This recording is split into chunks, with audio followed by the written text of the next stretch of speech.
e piticul mami? Cine?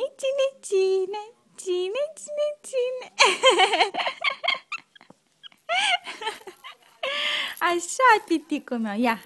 Ce avem noi aici? Jucăria. Avem un gândăcel. Gândăcelul. Un gândăcel se legăna pe o pânză de păianjen. Și pentru că nu se rupea, am mai chemat un gândăcel. Doi gândăcei se legănau pe o pânză de păianjen. Și pentru că nu se rupea, am mai chemat un gândăcel. Ce mătrița mea frumoasă!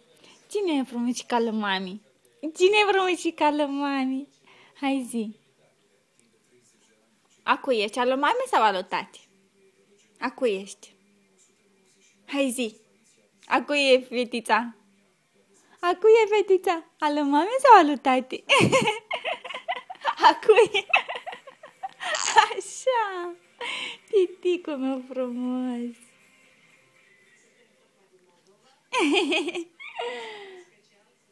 Frumușica lui mami.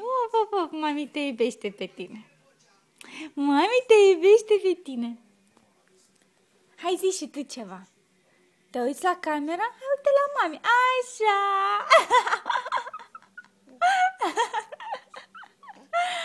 Pitic frumos ce ești tu.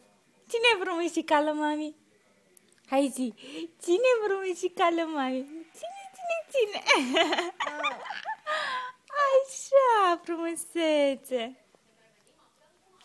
Hai, uite la mami. Uite la mami, frumusețea mea. Da.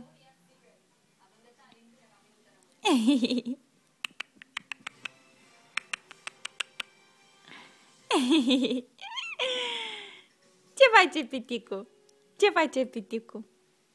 Stă cu mințică?